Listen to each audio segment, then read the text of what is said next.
அனைவருக்கும் வணக்கம். நான் உங்கள் பதகன் பேசுகிறேன். என்னோட அருகில் பார்த்தீங்க அப்படின்னா சித்த வைத்தியர் மணி ஐயா அவர்கள் வந்திருக்கிறாங்க. ஐயா கிட்ட இன்னைக்கு ஆண்களுடைய பிரதானமான ஒரு பிரச்சனையான ஆண்மை குறைபாடு பற்றின கேள்விகளை கேட்க போகிறோம். அதுக்கு அவர்கிட்ட என்ன தீர்வு இருக்குது அப்படிங்கிறதையும் கேட்டு தெரிஞ்சுக்க போகிறோம். வாங்க வீடியோக்குள்ளே போகலாம். ஐயா வணக்கங்க. ஐயா வணக்கம். வணக்கங்க ஐயா. நான் கொடுத்த இன்ட்ரோலே உங்களுக்கு புரிஞ்சிருக்கும். ஆண்கள் அப்படின்னு சொன்னால் தேவையில்லாத அளவுக்கு அதிகமான கைப்பழக்கம் இன்றைக்கி நிறைய பசங்களுக்கு மட்டும் இல்லை, 50-60 வயசு மேலே இருக்கவங்களுக்கும் இருக்குது. அப்புறம் பார்த்திங்கன்னா இந்த பழக்கத்தினால சீக்கிரமாக விந்து முந்துது, உறக்கத்திலே விந்து வெளியேறுதுன்றதுக்காக கல்யாணம் பண்ண கூட பயப்படுறாங்க நிறைய பசங்க. அப்புறம் கல்யாணம் ஆனவங்கள்லேயும் பார்த்தீங்க அப்படின்னா குழந்தையின்மை மாதிரியான பிரச்சனைகள் இருக்குது. கேட்டால் விந்து நீர்த்து போயிருக்குது, விந்து அணுக்கள் வீரியமாக இல்லை அப்படின்லாம் சொல்கிறாங்க.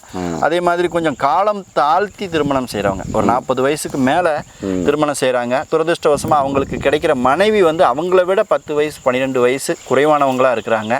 அப்போ அந்த பெண்ணோட வேகத்துக்கு அவங்களால ஈடு கொடுக்க முடியறதில்ல. ஈடு கொடுக்கன்னு சொல்கிறத விட அடிப்படையான திருப்தியை கூட அவங்களால உருவாக்கி கொடுக்க முடியறதில்ல. அதனாலேயே நிறைய குடும்பங்களில் சண்டைகள், சச்சரவுகள், சந்தேகங்கள், தற்கொலைகள் இப்படியெல்லாம் கூட நடந்துக்கிட்டு இருக்குது. இது ஒரு பக்கம் இப்படி இருக்குதுன்னா, அளவு கடந்த காமம் 50-60 வயசுக்கு மேலே வருது எண்ணங்களில்.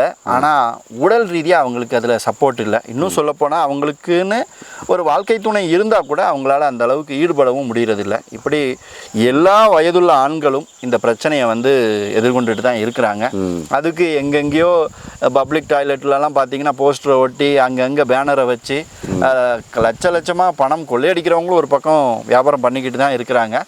இந்த பிரச்சனைகளுக்கு எளிமையான தீர்வுகள் என்ன இருக்குது, முதல்ல அவங்க கடைபிடிக்க வேண்டிய விஷயங்கள் என்ன, அதெல்லாம் கொஞ்சம் மக்களுக்கு நீங்கள் சொன்னீங்கன்னா ரொம்ப பயனுள்ளதாக இருக்குங்க.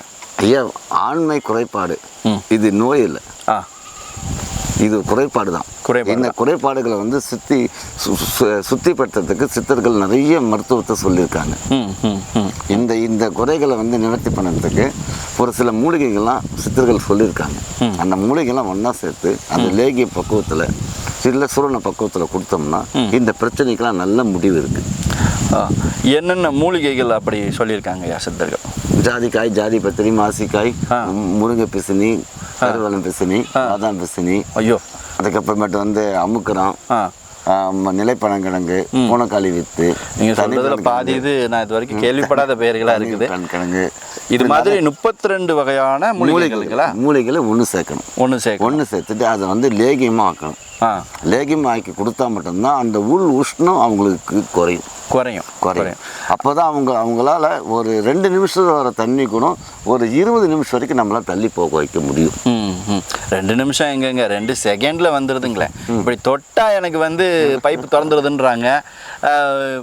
ஆரம்பிக்கவே இல்லை, அதுக்குள்ளே முடிஞ்சு போயிடுது அப்படின்றாங்க. நீங்கள் நிறைய பேர் 2 நிமிஷம் கிடைச்சாலே எனக்கு போதும் சாமின்னு கேட்குறாங்க. அந்த அளவுக்கு பலகீனமாக மக்கள் மாறிட்டு இருக்காங்க. இந்த மாதிரி பலகீனமாகிறதுக்கு என்ன காரணம்னு நீங்கள் உடம்புல ஏற்படுற உஷ்ணம் தான். உஷ்ணம் அந்த உஷ்ணமாகப்பட்டது இந்த உங்களுக்கு இந்த மாதிரியான ஆண் உறுப்பு சிறுக்க வச்சிடும் அவங்களுக்கு. இப்போ உஷ்ணம்னு நீங்கள் சொல்கிறீங்க, குறுக்க பேசுறதுக்கு மன்னிக்கணும். நிறைய பேர்லாம் ஏசி ரூம்லேயே வேலை பார்க்குறாங்க. ஜில்லுன்னு குழுன்னு ஏசி காரில் போயிட்டு வராங்க. நல்ல உயர்தரமான ஆடைகளை தான் அணிவிச்சுக்கிறாங்க.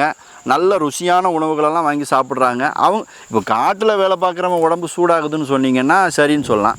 இந்த மாதிரி சொகுசான ஒரு வாழ்க்கை வாழ்கிறவங்களுக்கு கூட உடல் உஷ்ணம் எப்படி வருது? ஐயா, காட்டில் வேலை பார்க்குறவங்க உடம்பு அவ்வளோ குளிர்ச்சியாகும், வேர்வை சிந்துதுங்க. உங்களுக்கு எங்கே வேர்வை சிந்துது? அது உள்ளே இருந்தால் என்ன சொல்லுங்க, உள்ளே இருந்தால் ஆகும், அப்படிதான் ஆகும். அப்போ இது உள் உஷ்ணம். உள் உஷ்ணம் அவங்க உள் உஷ்ணம் தங்கும் போது என்ன ஆகுதுன்னா, சில பேர் பொண்டாட்டி கிட்ட கை வைக்கும் போது ஆட்டோமேட்டிக்காக எங்க விந்து லீக் அவுட் ஆயிடும். எதுவுமே பண்ண மாட்டோம். அப்படிதான் வருது, நிறைய அப்படிதான் ஃபோன் கால்ஸ் வருது.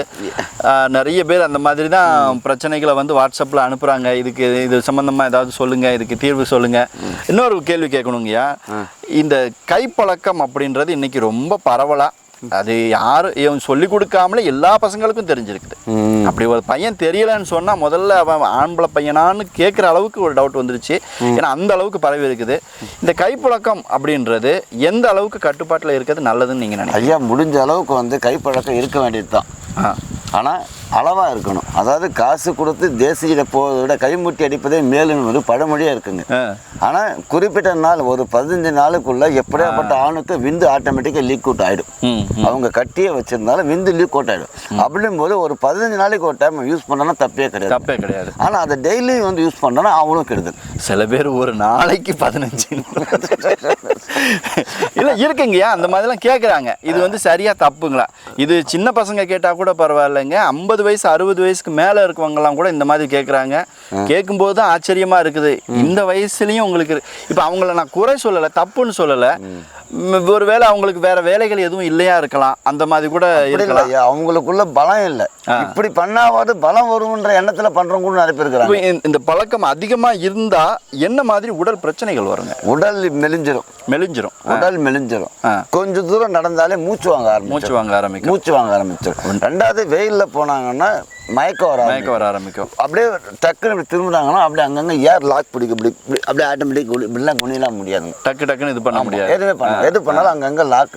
ஸோ நீங்கள் சொல்கிறபடி உங்களோட கருத்துப்படி ஒரு 15 நாளைக்கு ஒரு தடவை கைப்பழக்கம் செஞ்சுக்கிறது வந்து தப்பே இல்லை, ஆரோக்கியமாக இருக்கலாம் அப்படின்னு சொல்கிறீங்க. சரிங்க, இப்போ நீங்கள் ஒரு 32 வகையான மூலிகைகளை வந்து வேகமாக சொன்னீங்க இல்லையா? ஆமாம். அந்த மூலிகைகள்ல இருந்து எப்படி நீங்கள் அந்த லேகியம்னு சொன்னீங்க அதை தயாரிப்பீங்கன்னு சொல்லுங்கள். எல்லாத்தையும் நல்லா நைஸாக அரைச்சி இது தேவையான நீங்கள் சொன்ன பொருட்கள் எல்லாம் எல்லாமே இதில் இருக்குங்க. ஓகே. இது இப்போ எனக்கு எந்த பிரச்சனையும் இல்லைங்கய்யா, நல்லபடியாக 2 குழந்தைங்க இருக்குது, எல்லாமே நல்லபடியாக இருக்குது. இப்போ நல்லா இருக்கிறவங்க இதை சாப்பிட்டா ஏதாவது பிரச்சனை ஆகுமா? ஆண் ஒரு பெண்ணுக்கிட்ட படுக்கிறது மட்டும் வந்து பலம் கிடையாதுங்க. கடைசி வரைக்கும் அவங்க வந்து இந்த பேக் பெயின் இல்லாமல் வலி இல்லாமல் நிம்மதியாக தூங்கணும். வலி உடம்புக்கு தரணும். அப்படி நம்ம இது வந்து அப்படியே சாப்பிடலாம், யார் வேணாலும் சாப்பிடலாம். பிரச்சனை அதிகமாக இருக்கிறவங்க இது கூட வந்து குரு மருந்துகளை கலந்து சாப்பிடணும். பிரச்சனை அதிகமான என்ன மாதிரி சொல்றீங்க? இப்போ சொன்னாங்களே போய் துரத்து இல்லை, ஆட்டோமேட்டிக்காக வந்துடுது. அதே மாதிரி கைமுட்டி வந்து ஒரு நாளைக்கு 15 டைம் அடிக்கிறோம், ரொம்ப பலகீனமா இருக்கிறவங்க. அதே மாதிரி இந்த சில பேர் குழந்தை இருக்காதுங்க, விந்து நீத்து போயிட்டு உயிரணுக்கள்ல வந்து பலம் இருக்காதுங்க. அவங்களுக்கெல்லாம் குரு மோட்டிலிட்டின்னு சொல்லக்கூடிய அந்த நீந்திர தன்மை, அவங்களுக்கெல்லாம் குரு மருந்தும் சேர்த்து அவசியம் கொடுத்தா தான் அவங்களுக்கு தான் வேலை செய்யும், நல்லா வேலை செய்யும். இது வந்து மேல் பூச்சா.